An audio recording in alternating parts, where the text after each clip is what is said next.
Apabila suatu kaum sudah mulai mengingkari janji, maka mereka akan dikuasai oleh musuh-musuh mereka. Akibatnya tersusunlah barisan-barisan sakit hati yang makin lama makin menjadi bola salju, menggelinding membesar, dan kemudian terjadilah hal-hal yang tidak kita inginkan lagi. Apabila suatu kaum sudah mengingkari janji, maka mereka akan dikuasai oleh musuh-musuh mereka. Ini penyebab bencana yang pertama. Kita tidak konsekuen. Tadinya kita dengan lantang teriak-teriak berantas korupsi, ganyang korupsi. Pada waktu kita belum mendapat kesempatan. Setelah kita naik punya kesempatan, rupanya korupsi enak juga dirasa. Terjadi pergeseran nilai, orang luntur, kehilangan idealisme awal. Lalu untuk menghibur diri, menutup kesalahan, kita gunakanlah pepatah bahwa tidak ada gading yang tak retak, bahwa kita harus mikul dur mendem jero. Itu semua cuma sebagai dalih agar kesalahan kita tidak dibicarakan orang lain. Padahal kita sendiri yang mengingkari janji. Kita yang keluar dari komitmen awal kita. Kita berjanji melaksanakan Pancasila dan Undang-Undang Dasar 45 dengan murni dan konsekuen. Kita berjanji untuk menegakkan pemerintah yang bersih dan berwibawa. Namun dalam kenyataannya itu tidak kita laksanakan dengan sebagaimana mestinya. Kita bergeser, kita mengalami proses degradasi, peluncuran nilai, dan akhirnya terbentuklah barisan-barisan sakit hati yang semakin lama semakin membesar itu. Kita harus introspeksi. Memang kalau zaman sedang susah, biasanya kambing hitam laris, tukang kompor gentayangan. Itu dari dulu selalu mencari kambing hitam. Karena itu kita tidak bicara orang, kita tidak bicara siapa yang salah, kita bicara sistem, dan sistem itu bisa mengena siapa saja. Kalau orang sudah mulai mengingkari janji, bergeser dari komitmen awal, itu sudah mulai ia mengalami proses peluncuran, proses degradasi.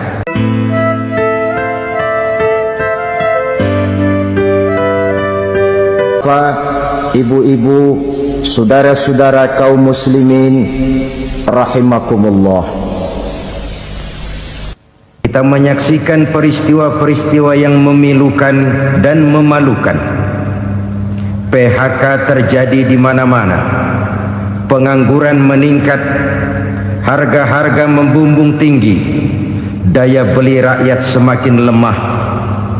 Sementara di bidang politik, kejadian-kejadian memberikan indikasi bahwa persatuan dan kesatuan kita sebagai bangsa dewasa ini tengah berada dalam ujian yang berat. Pada jumpa kita kali ini, tanpa bermaksud untuk mencari kambing hitam dari bencana yang kita hadapi, saya ingin menyampaikan sebuah hadis yang diriwayatkan oleh Imam At-Tabarani dari Ibnu Abbas, bahwa Rasulullah sallallahu alaihi wasallam bersabda, khamsun bi khamsin, ada 5 perkara yang dapat menimbulkan 5 macam bencana. Mari kita renungi hadis ini satu demi satu sebagai bahan introspeksi buat kita semua dalam menghadapi bencana yang tengah berlaku sekarang ini. Yang pertama, manaqasa qaumul ahda illa sullita alaihim aduwuhum.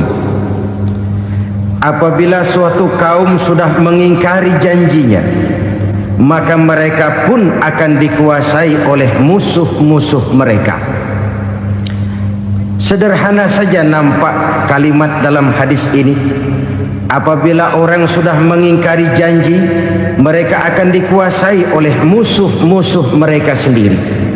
Dan musuh kita yang paling utama saat ini adalah kemiskinan dan kebodohan. Kenapa itu terjadi? Karena kita mengingkari janji kita sendiri. Di saat awal-awal berdirinya Orde Baru, kita pernah berjanji untuk melaksanakan Pancasila dan Undang-Undang Dasar 45 secara murni dan konsekuen. Kita berjanji bahwa kita akan menegakkan pemerintah yang bersih dan berwibawa. Itu semua pada permulaannya. Waktu demi waktu berjalan, kita lupa dengan janji yang kita ucapkan itu.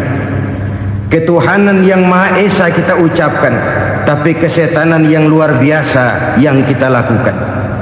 Kemanusiaan yang adil dan beradab yang kita dengungkan, tetapi kemanusiaan zalim dan biadab yang kita praktekkan.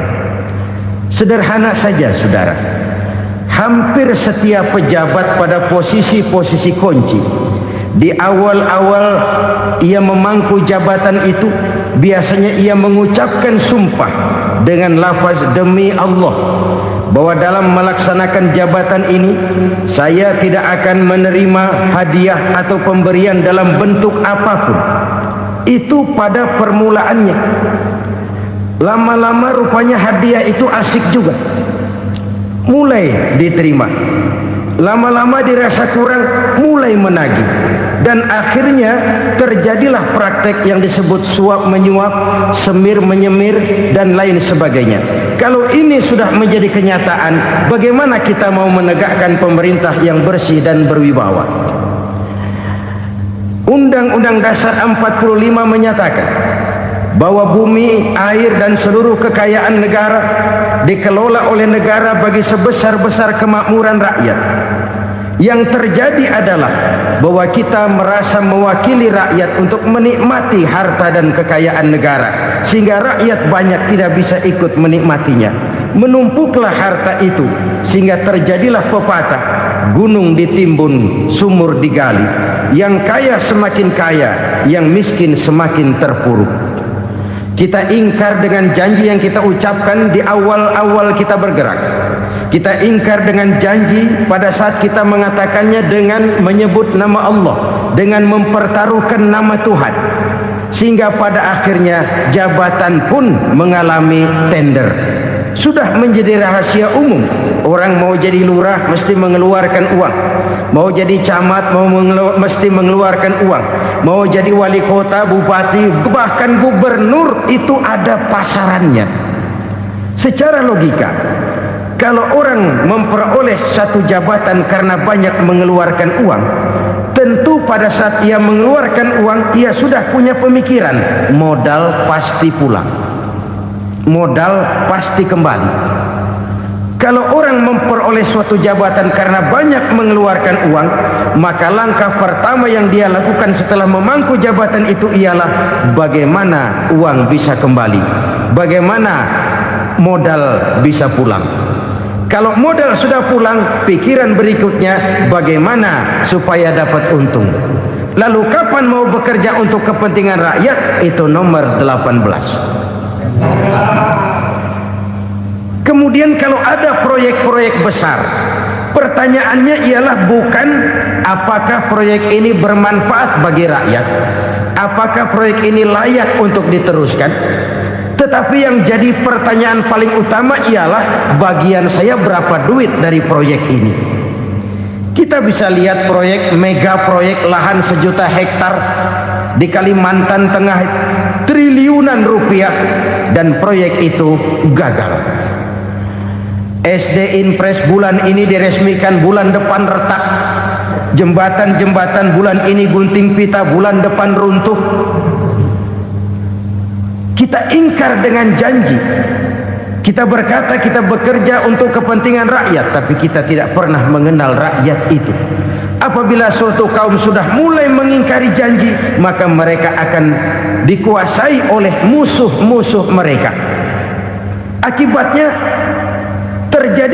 tersusunlah barisan-barisan sakit hati yang makin lama makin menjadi bola salju, menggelinding membesar, dan kemudian terjadilah hal-hal yang tidak kita inginkan lagi. Apabila suatu kaum sudah mengingkari janji, maka mereka akan dikuasai oleh musuh-musuh mereka. Ini penyebab bencana yang pertama. Kita tidak konsekuen. Tadinya kita dengan lantang teriak-teriak berantas korupsi, ganyang korupsi. Pada waktu kita belum mendapat kesempatan. Setelah kita naik punya kesempatan, rupanya korupsi enak juga dirasa. Terjadi pergeseran nilai, orang luntur, kehilangan idealisme awal. Lalu untuk menghibur-hibur diri, menutup-nutup kesalahan, kita gunakanlah pepatah bahwa tidak ada gading yang tak retak, bahwa kita harus mikul dhuwur mendem jero. Itu semua cuma sebagai dalih agar kesalahan kita tidak dibicarakan orang lain. Padahal kita sendiri yang mengingkari janji. Kita yang keluar dari komitmen awal kita. Kita berjanji melaksanakan Pancasila dan Undang-Undang Dasar 45 dengan murni dan konsekuen. Kita berjanji untuk menegakkan pemerintah yang bersih dan berwibawa. Namun dalam kenyataannya itu tidak kita laksanakan dengan sebagaimana mestinya. Kita bergeser, kita mengalami proses degradasi, peluncuran nilai, dan akhirnya terbentuklah barisan-barisan sakit hati yang semakin lama semakin membesar itu. Kita harus introspeksi. Memang kalau zaman sedang susah, biasanya kambing hitam laris, tukang kompor gentayangan. Itu dari dulu selalu mencari kambing hitam. Karena itu kita tidak bicara orang, kita tidak bicara siapa yang salah, kita bicara sistem. Dan sistem itu bisa mengena siapa saja. Kalau orang sudah mulai mengingkari janji, bergeser dari komitmen awal, itu sudah mulai ia mengalami proses peluncuran, proses degradasi. Ini penyebab yang pertama. Kita tidak lagi konsekuen bahwa bumi, air, sumber daya alam adalah milik negara, dikuasai oleh negara, digunakan bagi sebesar-besar kemakmuran rakyat. Ternyata rakyat yang makmur itu tidak merupakan gambaran yang menyeluruh dari rakyat kita.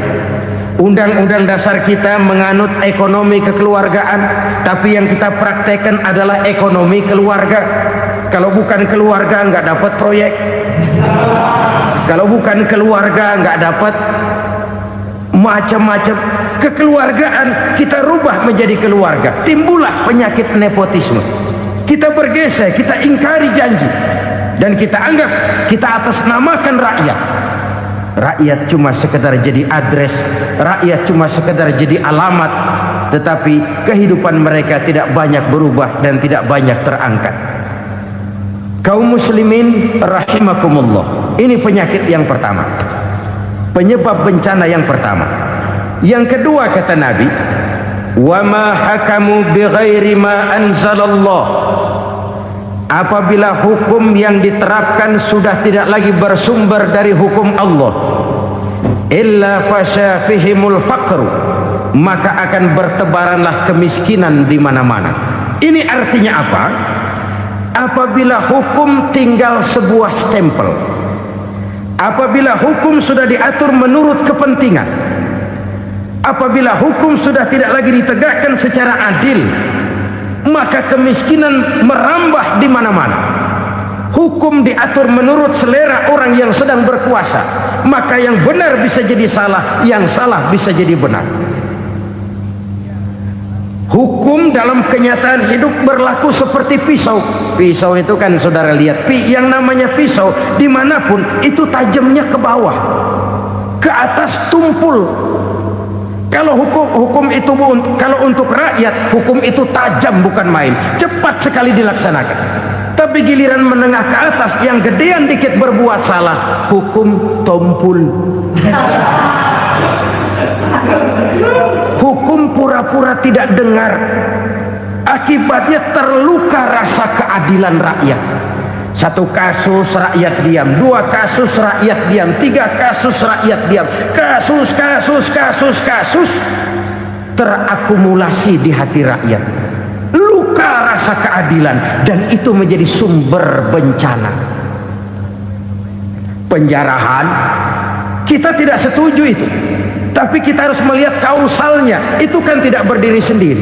Itu kan karena terlukanya rasa keadilan rakyat. Melihat kesempatan ini tidak merata. Kalau rakyat ini yang ngajukan kredit ke bank, walaupun jumlahnya cuma jutaan, ratusan ribu, susahnya 17 setan.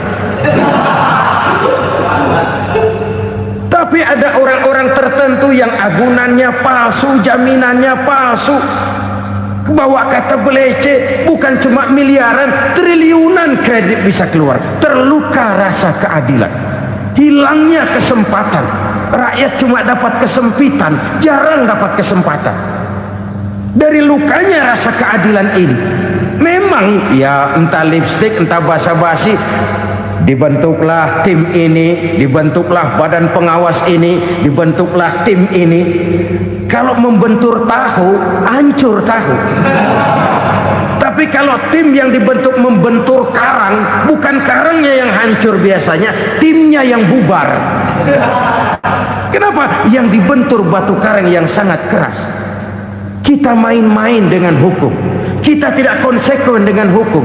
Luka rasa keadilan, dan itu terakumulasi. Edi Tamsil, rakyat tahu, terakumulasi, menguap begitu saja. Kasus-kasus lain rakyat tahu, menguap begitu saja. Ketidakadilan, ketidakadilan, ketidakadilan terakumulasi, mengendap di hati rakyat, menunggu ledakan. Pada saat sumbu meledak, rakyat tidak bisa dibendung lagi. Oke, kita tidak setuju dengan penjarahan, tapi jangan melihat itu sebagai peristiwa yang berdiri sendiri. Kenapa itu terjadi? Kausalnya kenapa? Oke, kita tidak setuju memang, tapi yang dijarah oleh rakyat kan memang cuma untuk perut.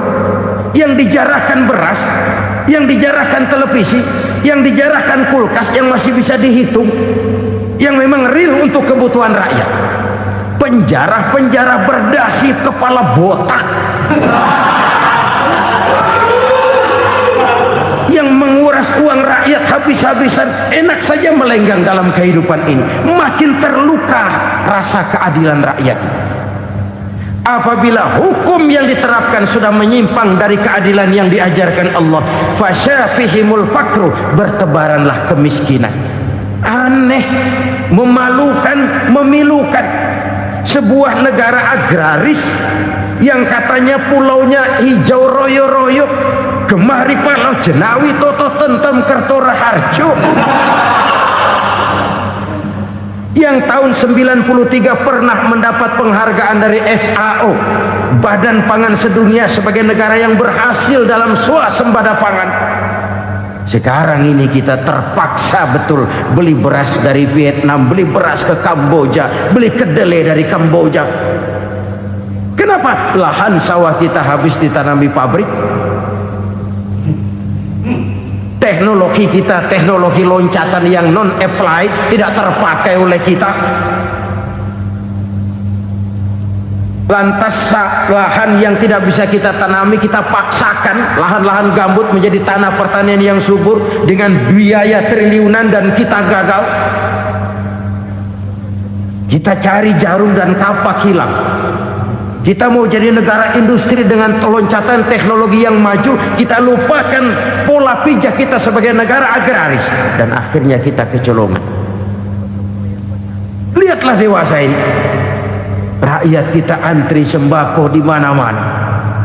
Di sebuah negara agraris, ketidakadilan melahirkan kemiskinan, kemiskinan moral dan kemiskinan material. Kemiskinan moral, rakyat nggak percaya lagi sama pejabat. Rakyat mengalami krisis figur. Orang ala lu ngomong dah sama ember.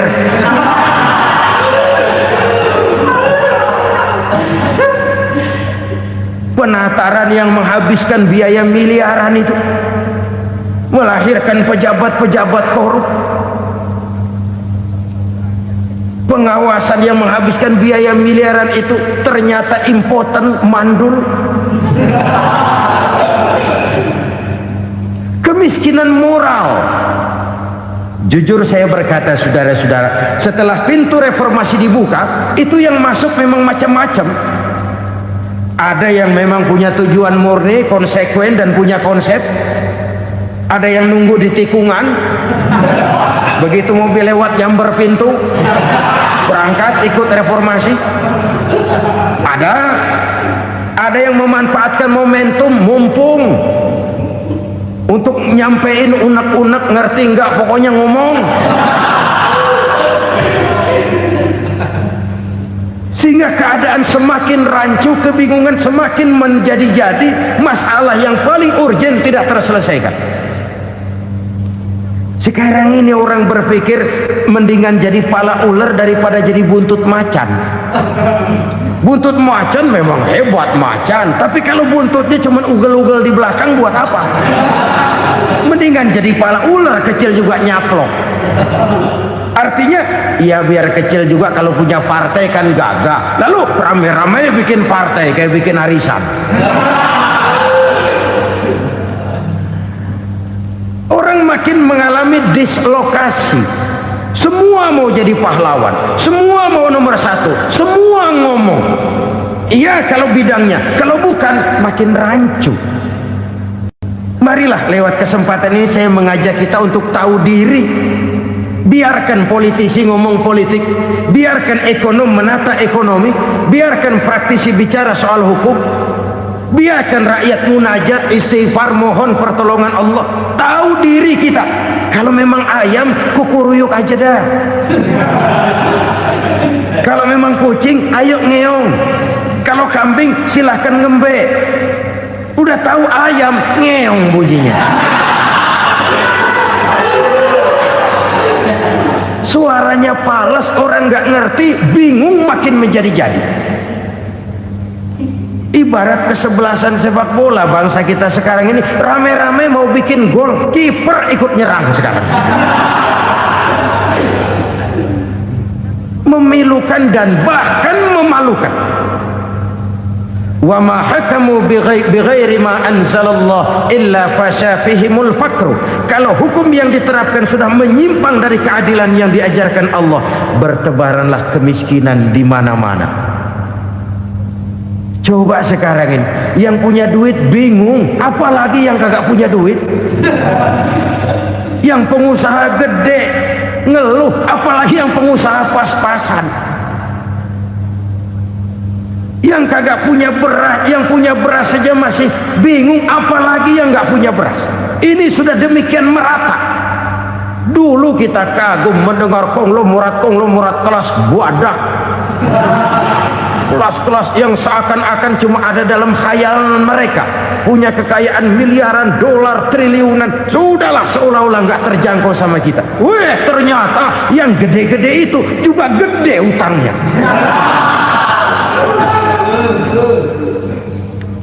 Dan rontok satu demi satu. Ternyata rakyat selama ini cuma dialamatkan, cuma dijadikan adres. Rakyat yang tidak banyak ngerti persoalan ini harus menanggung hidup ini begini berat, harus menanggung beban hidup ini begini tinggi, daya beli semakin lemah, semakin terpuruk dan terpuruk, sedang keadaan belum juga banyak berubah. Yang hutang sama luar negeri itu kan bukan rakyat kecil, Ciano. Yang banyak nyimpen dolar juga kan Ciano. Rakyat kecil bocah kampung mah jangankan nyimpen dolar, ngelihat juga tumben. Kemana kita mesti bercermin? Sekali lagi saya mengatakan maaf, kita tidak bermaksud mencari kambing hitam. Karena itu kita tidak bicara orang, kita bicara sistem, kita bicara keadaan. Beginilah yang dikatakan Nabi, penyebab timbulnya bencana, hukum yang ditegakkan tidak lagi berorientasi kepada keadilan, tapi berorientasi kepada kepentingan. Akhirnya bentuk hukum seperti pisau, tajam ke bawah, tumpul ke atas. Hukum cuma buat rakyat kecil, tetapi kelompok menengah ke atas kadang-kadang kebal dari perlakuan hukum. Maka bertebaranlah kemiskinan. Iya, kemiskinan moral berupa lukanya rasa keadilan. Kalau rasa keadilan terluka, orang kan nunggu kesempatan, saudara. Iya, dia nggak bisa ngomong, iya dia nggak sanggup action, iya dia nggak bisa tunjuk rasa, tapi hatinya kan, kapan ada kesempatan, kapan ada waktu, tunggu. Hatinya mesti begitu, sehingga begitu ada kesempatan terjadilah hal-hal yang tidak terhindarkan. Dan itu ekses, bukan reformasi. Jangan seperti sebuah dialog saya dengan seorang abang beca. Saya bertanya, bang, iya, abang tahu nggak reformasi? Tahu. Ustaz, apa? Pembakaran. Terus penjarahan, lalu perkosaan. Itu reformasi. Itu yang saya lihat. Nah, itu yang dia lihat. Saya tentu tidak menyalahkan abang beca kita, karena memang itu yang dia lihat dan sejauh itu wawasannya. Tapi ini indikasi bahwa banyak rakyat kita yang belum bisa menggunakan kebebasan secara bertanggung jawab. Padahal kebebasan tanpa tanggung jawab tirani. Sebuah contoh gampang-gampangan. Saya beli radio, saya setel di kamar saya, lalu saya bilang, ini radio gue, yang beli gue, pakai duit gue setel di kamar gue, sekeras-kerasnya, gak ada urusan sama orang lain. Itu kata saya. Tetapi tetangga saya sebelah rumah kan boleh juga ngomong begitu. Kata tetangga saya, ini mata gue, yang ngantuk gue tidur di kamar gue, kenapa suara radio lu nyampe kemari? Artinya apa ini? Kebebasan saya nyetel radio dibatasi oleh kebebasan tetangga saya yang mau tidur. Tidak ada kebebasan mutlak. Kebebasan mutlak tanpa tanggung jawab kembali akan melahirkan tirani, kembali akan melahirkan pemaksaan kehendak. Dan itu lagi-lagi bukan demokrasi. Saudara-saudara kaum muslimin rahimakumullah, ini penyakit yang kedua, lukanya rasa keadilan, terutama di kalangan rakyat kecil. Itu mengendap menjadi akumulasi dan menunggu giliran kapan bisa dimuntahkan. Dengan kata lain, rakyatnya udah banyak banget makan yang perutnya jadi enak, nyelam, kapan nunggu muntahnya. Udah begini banyak akumulasi yang mereka pendam di perut ini, sehingga ketika terjadi kesempatan itu sudah tidak terkendalikan lagi. Kita out of control. Saya tidak mentolerir sikap-sikap kekerasan. Bahkan saya lebih cenderung bahwa kalau di rumah kita banyak tikusnya saja racuni, jangan rumah dibakar. Bahwa ada korupsi, ya, ada kolusi, memang ada nepotisme, tentu. Tetapi tikusnya saja racuni, jangan rumah dibakar. Masa mau ngusir tikus bakar rumah? Tikusnya lari, tikusnya selamat, rumahnya ewes-ewes.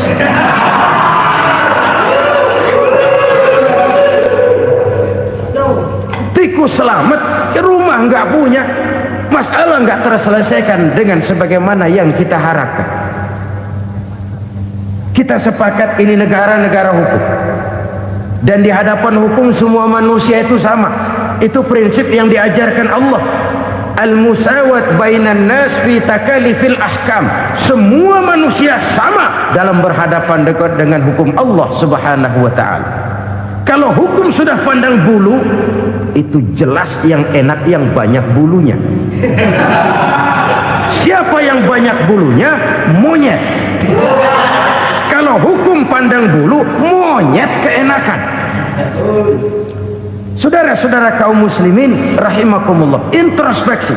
Mari kita bercermin bagaimana perjalanan hukum selama ini. Kalau introspeksi ini kita temukan, lalu ada upaya untuk memperbaiki diri. Jangan menggunakan tak ada gading yang tak retak, mikul duwur mendem jero untuk menutup-nutupi kesalahan orang. Padahal kesalahan itu sedemikian besar. Padahal rakyat kita tiap hari antri sembako. Ada yang sehari sekali makan.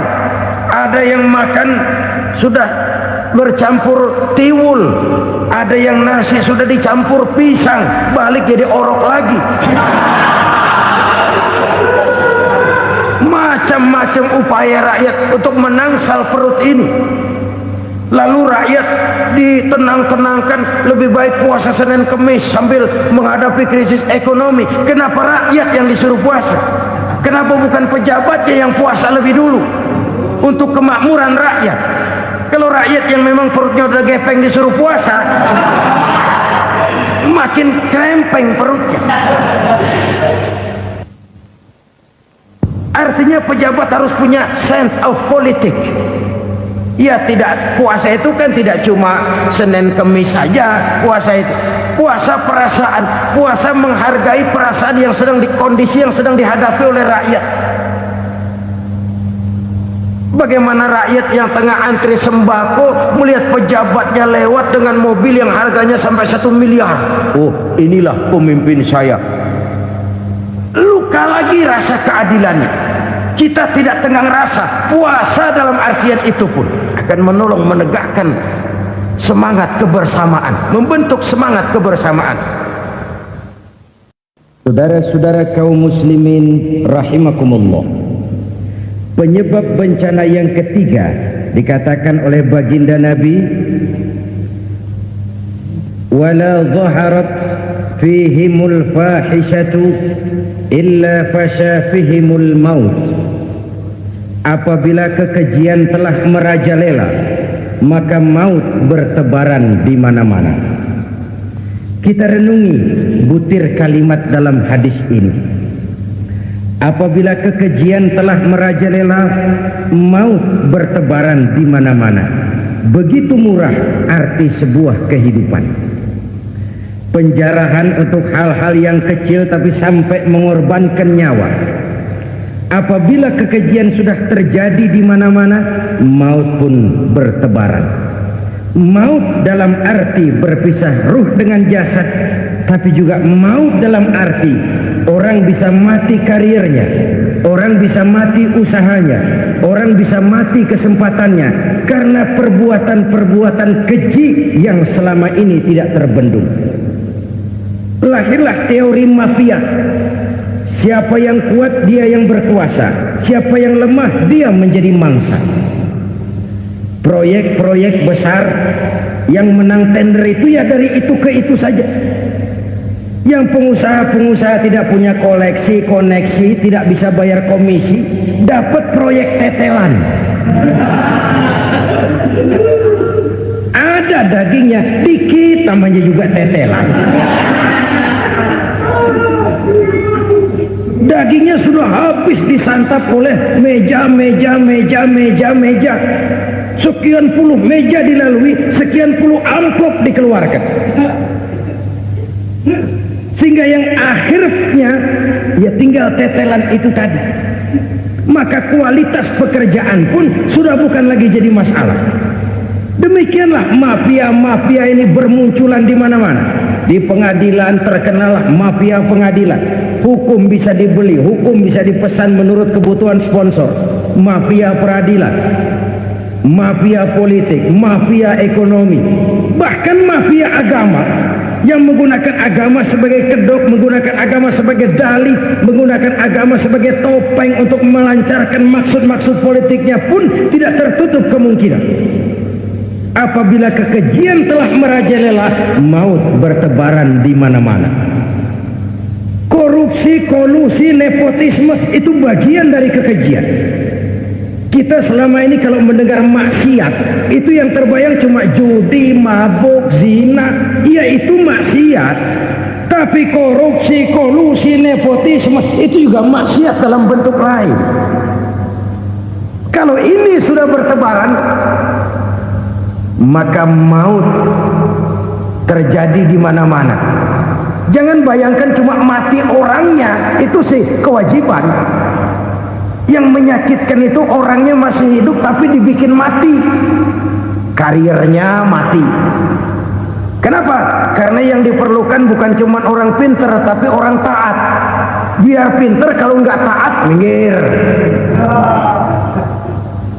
Biar bodoh kalau taat bisa nyenangin atasan, bisa nyemur. Kumaha juragan wae ayeuna nama. Itu yang kadang-kadang dapat penghargaan. Tidak ada prestasi kerja kecuali bikin senang orang di atas. Kita lihat di desa-desa jalan rusak. Kalau ada berita pejabat anak mau turun, jalan rata sekali. Sampai tanah dari mana aja dikeruk buat ngeratain tuh jalan. Pejabat pulang legok lagi jalanan. Katanya kita kerja buat rakyat, nyatanya kita cuma melayani atasan. Kenapa? Terjadi lingkaran setan. Seperti kata lagu Dul Sumbang itu. Mahasiswa takut sama dosen, dosen takut sama dekan, dekan takut sama rektor, rektor takut sama menteri, menteri takut sama presiden, presiden takut sama mahasiswa. Muter balik lagi, lingkaran setan, lingkaran setan. Saudara-saudara kaum muslimin rahimakumullah, kekejian yang merajalela, praktek-praktek mafia yang tertuang dalam kehidupan sehari-hari menyebabkan orang mati karirnya, jasad masih hidup, karir mati, itu menyakitkan. Mati bisnisnya. Rakyat kecil pernah senang ketika cengkeh booming, harganya bagus, rakyat banyak yang pergi haji. Lalu mau ditata, lahir tata niaga cengkeh, malah amburadul. Harga cengkeh jatuh, petani cengkeh kecil menjerit. Siapa yang untung? Segelintir orang. Masihkah kita pakai atas nama rakyat untuk kepentingan nasional, padahal yang nyanyi cuma segelintir orang? Masihkah kita mau bohongi rakyat ini dengan mobil nasional tapi bikinan Korea? Masihkah kita mau bermain verbalisme, bermain kata? Ini sebuah masa lalu yang tidak perlu terulang lagi untuk masa-masa yang akan datang. Kekejian merajalela, orang mati karir, bisa mati usaha, mati bisnis. Usahanya maju, dirangkul, hancur. Usahanya maju, dipukul, hancur, tenggelam.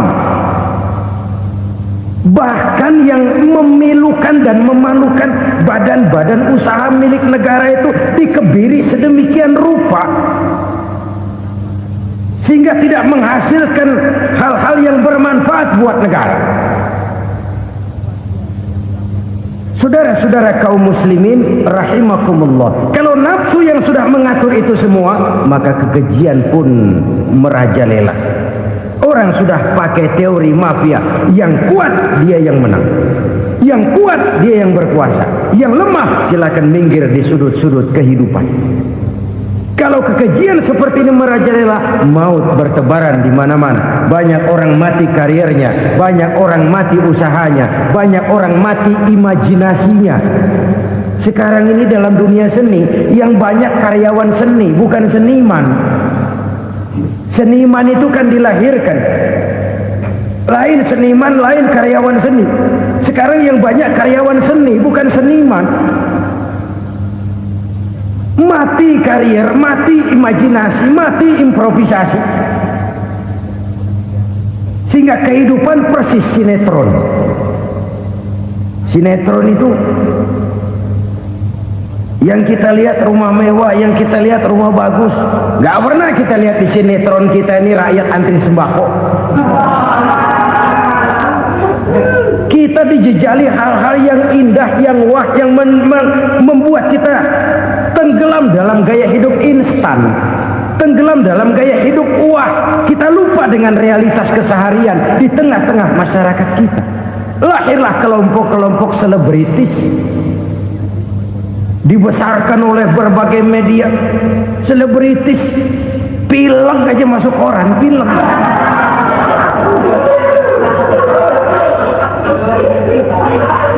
Rakyat yang pingsan antri beras nggak masuk koran. Rakyat yang semaput antri minyak nggak masuk koran. Selebritis panok masuk koran kan?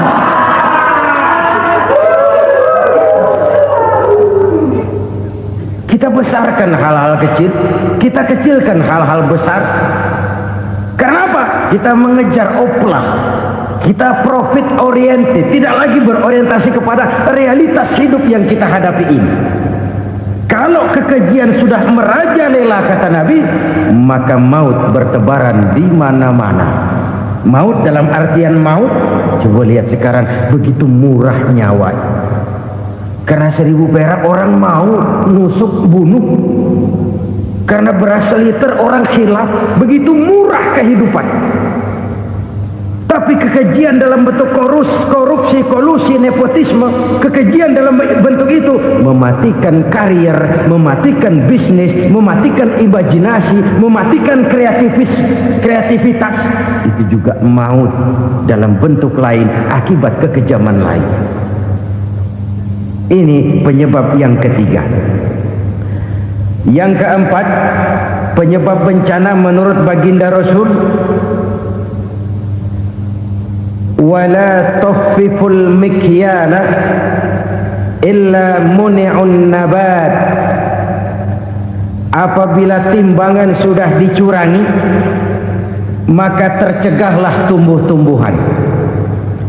Apabila timbangan sudah mulai curang, maka terjadilah musim paceklik.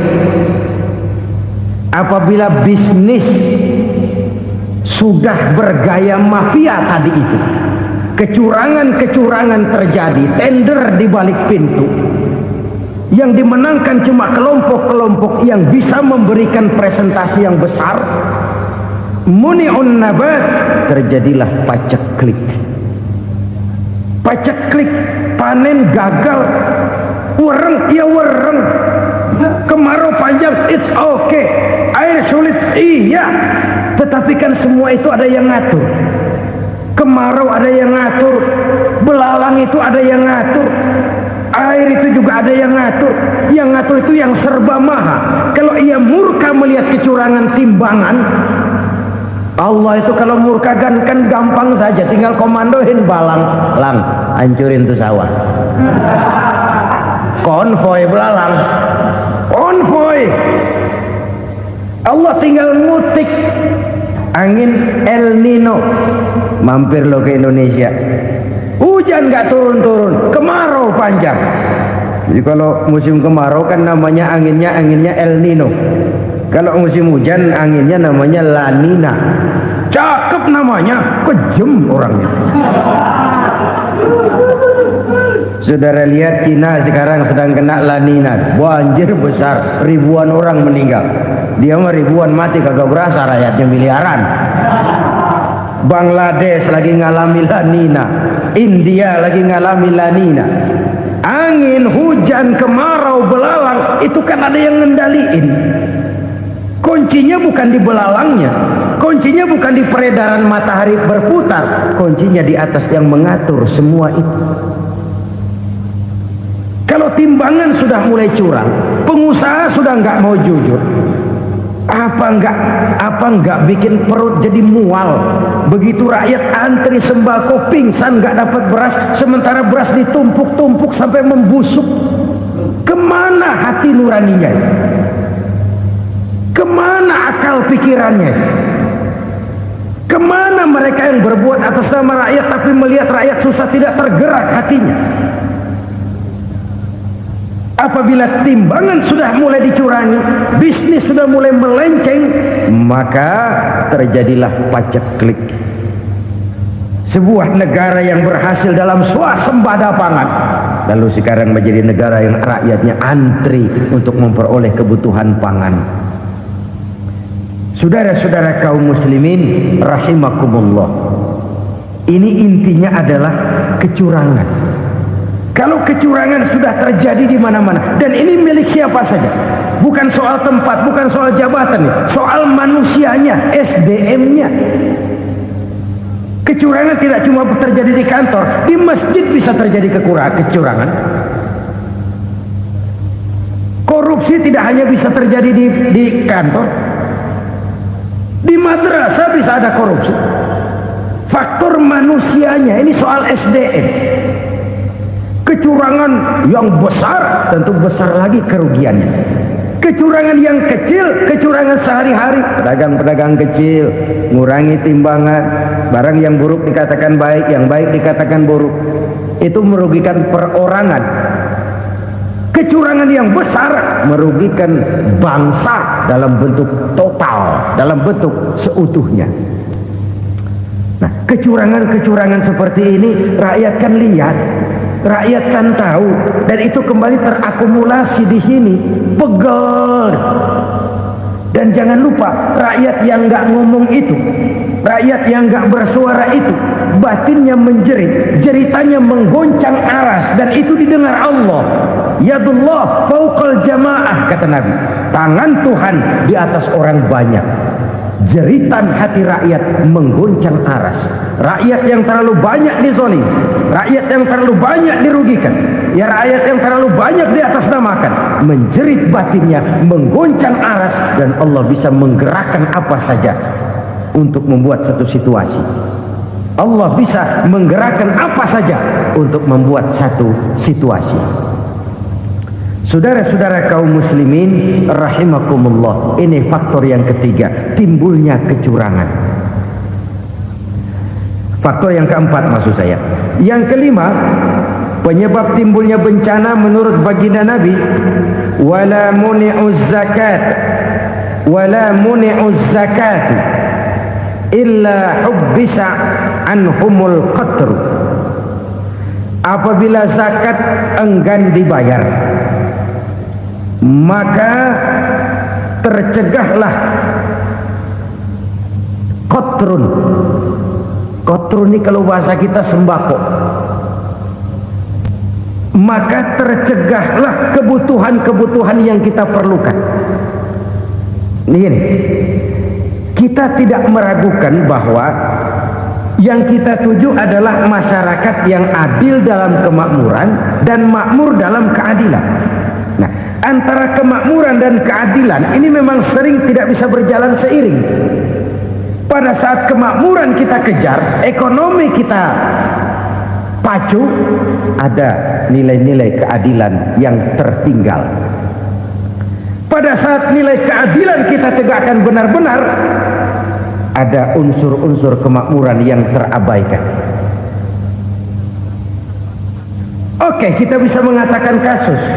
Oke, kita bisa mengatakan itu sebagian kecil. Tapi kalau sebagian kecil, lama-lama kan jadi sebagian besar. Oke, kita mengejar kemakmuran. Pertanyaannya, kemakmuran untuk siapa? Oke, kita berikan kelompok tertentu kue yang besar dengan harapan nanti dia bagiin kuenya kepada yang kecil-kecil. Tapi kenyataan, mereka yang dapat kue besar akhirnya malah lupa diri dan lupa daratan. Mau makin besar, mau makin besar, mau makin besar, malah memeras yang kecil-kecil ini. Sekarang kan yang kecil modali yang besar. Ramai-ramai buka bank, ternyata kamuflase. Uang banknya untuk kredit perusahaannya sendiri. Nasabahnya rakyat kecil. Artinya apa? Rakyat kecil disuruh modalin orang yang udah gede. Ini karena sumber geledek urusan.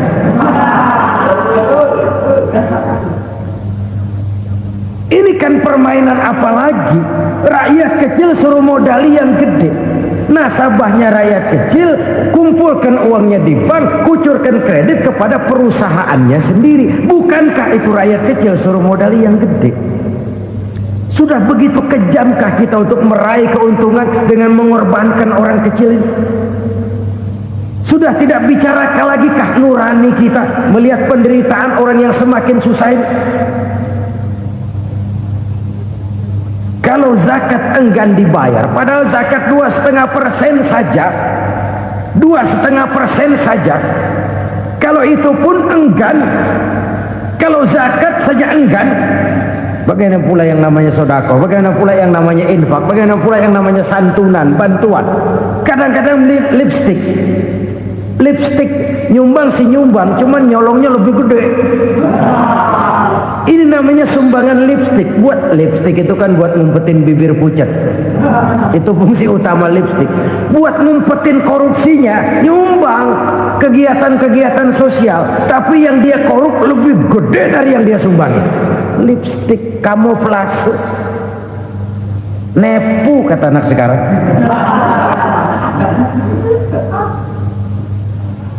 Saudara-saudara kaum muslimin rahimakumullah, demikian berat kewajiban zakat ini sampai di zaman Sayyidina Abu Bakar pernah keluar komando perangi orang yang enggan membayar zakat. Perangi, karena fungsi zakat adalah menjembatani antara si kaya dengan si miskin. Bahwa ada kemiskinan itu Qur'ani. Allah menyatakan, aku melebihkan rezeki sebagian kamu dari yang lain. Ini kan kesenjangan. Allah melebihkan rezeki sebagian kamu dari yang lain. Ada itu, tetapi itu berjalan secara nature. Nah, kalau direkayasa, yang kaya semakin kaya, yang miskin semakin terpuruk, yang sudah besar dapat proyek besar, yang kecil dapat tetelan. Ini kan rekayasa namanya. Kesenjangan yang direkayasa ini yang kita harus kikis. Nah, fungsi zakat menjembatani dari sisi sosial. Dari sisi pribadi, Nabi berpesan, zakku amwalakum biz zakat. Bersihkan hartamu dengan zakat. Sekarang ada istilah nyuci uang. Uang hasil korupsi itu bisa dicuci, dijadikan uang bersih. Bukan pakai rinso, bukan. Pakai politiknya koruptor, diolah sedemikian rupa sehingga jadi uang resmi. Sudah memutik, itu termasuk yang disebut kejahatan kerah putih, white collar crime, kejahatan kerah putih, kejahatan pakai dasi, kejahatan kelas kakap. Makanya orang mendingan goblok kagak bener daripada pinter kagak bener. Goblok kagak bener itu gampang ngurusinnya, pinter kagak bener ini yang berabe bener ngurusinnya.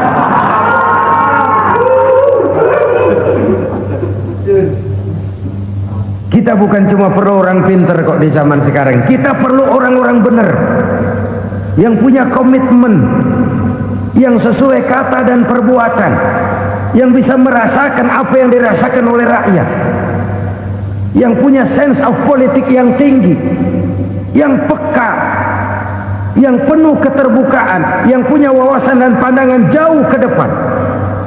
Dari sisi pribadi, zakat itu membersihkan harta kita.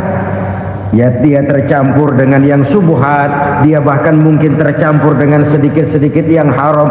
Itu zakku amwalakum biz zakat. Bersihkan hartamu dengan zakat itu. Pada sisi sosial ia menjembatani, pada sisi pribadi ia membersihkan harta kita. Karena itu kalau kita minta berdoa minta rezeki, syarat rezeki itu halalan thayyiban wasi'an. Nggak pernah kurang dari tiga itu. Halal, bagus, banyak. Halal, bagus, tapi sedikit, susah ngaturnya. Halal, banyak, tapi kurang bagus. Buat apaan? Bagus, banyak, tapi haram. Enggak ada artinya. Sebab kata Imamul Ghazali, kalau kau terlalu suka memakan makanan yang haram, dikunyah masuk ke dalam perut besar, digiling oleh perut besar, menghasilkan energi, menggerakkan sel-sel pembuluh saraf, kau juga akan cenderung berpikir yang haram. Kalau sudah cenderung berpikir yang haram, perbuatan pun akan mengarah kepada perbuatan-perbuatan yang haram. Dulu waktu kelompok Jimbaran 200 konglomerat Indonesia kumpul dihimbau supaya sekian persen kasih pengusaha-pengusaha lemah. Itu kan cuma sekedar belas kasihan, tidak banyak menolong keadaan. Dan bukan itu yang diperlukan pengusaha-pengusaha kecil. Yang diperlukan adalah berikan kami kesempatan seperti mereka dapat kesempatan. Berikan kami peluang seperti mereka juga dikasih peluang.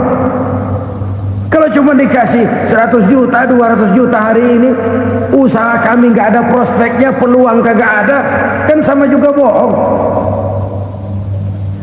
Diceburin ke kali, disuruh berenang, tangan diikat, mendingan mampusin ketahuan. Ayo berenang, berlomba, tangan diikat, kaki diikat, sama saja nyuruh mati. Jadi jangan kasih ikannya, kasih kailnya. Yang diperlukan pengusaha kecil menengah ke bawah itu bukan cuma sekedar belas kasih dari konglomerat besar. Berikan kami peluang seperti mereka juga dapat peluang. Berikan kami kesempatan seperti mereka dapat kesempatan. Berikan kami kredit dengan kemudahan seperti mereka juga kalau minta kredit begitu mudahnya. Menciptakan peluang dan kesempatan, pemerataan, bukan menciptakan manusia Indonesia dengan standar ekonomi yang sama. Semua rumahnya harus sama, semua punya mobil. Itu sih kebersamaan bebek. Bebek, coba lihat bebek, satu ngalor semua, satu ngidul semua. Kebersamaan bukan itu. Kebersamaan adalah menciptakan peluang. Kalau yang kaya bisa semakin kaya, kenapa yang miskin tidak bisa ikut naik jadi sedikit kaya?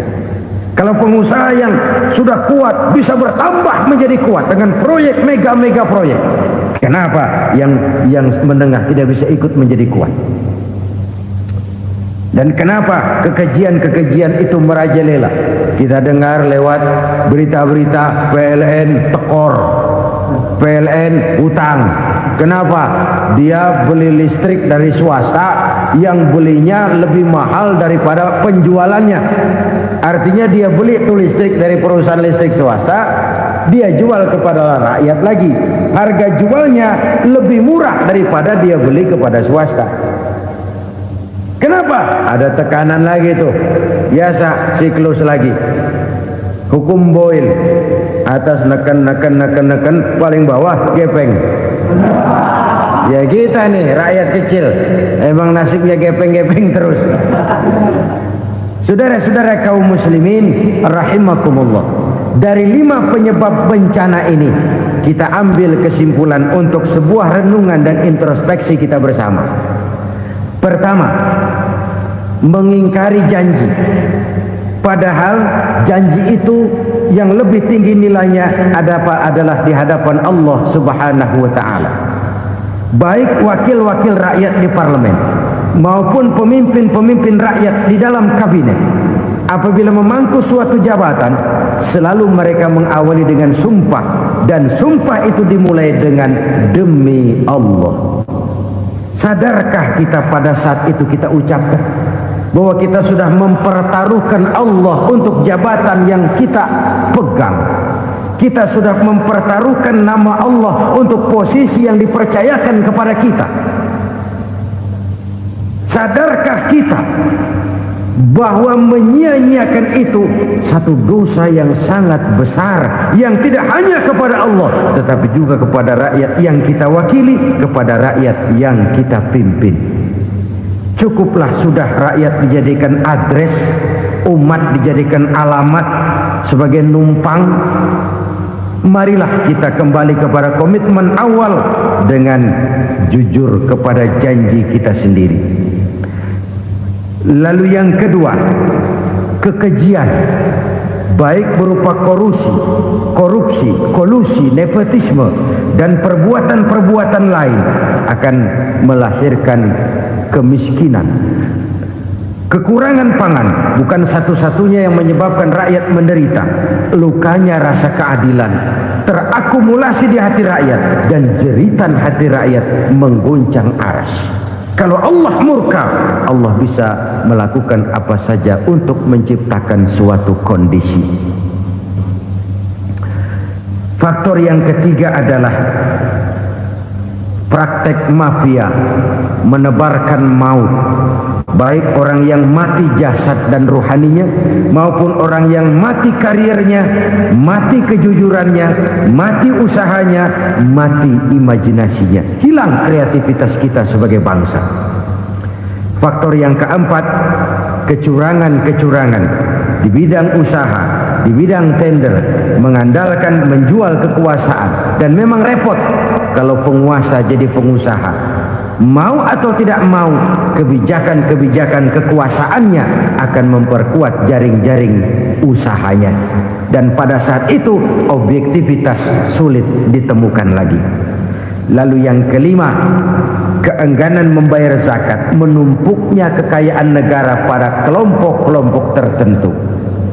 Ini akan melahirkan paceklik yang berkepanjangan. Menumpuknya kekayaan dan harta negara pada kelompok-kelompok tertentu akan melahirkan paceklik dan kemiskinan yang berkepanjangan. Marilah kita sadar, marilah kita merenung bahwa keengganan kita membayar zakat menciptakan pemerataan pada akhirnya akan menjadi musibah buat kita semua. Saudara-saudara kaum muslimin rahimakumullah, sekian dulu jumpa kita kali ini. Mudah-mudahan yang saya sampaikan dari hadis riwayat Imam Tabrani ini menjadi bahan introspeksi buat kita semua. Tidak akan seorang muslim jatuh dua kali di tempat yang sama. Semua merupakan pelajaran untuk kita jadikan introspeksi guna menata hari esok yang lebih baik daripada hari ini. Reformasi harus terus berlanjut, tidak bisa dan tidak perlu dikendalikan, tapi harus tetap dengan landasan akhlakul karimah sesuai dengan budaya kita sebagai bangsa. Terima kasih atas perhatian saudara. Mohon maaf atas segala kekurangan. Jumpa lagi lain kesempatan insyaallah. Usikum wa nafsi bitaqwallah. Wassalamualaikum warahmatullahi wabarakatuh.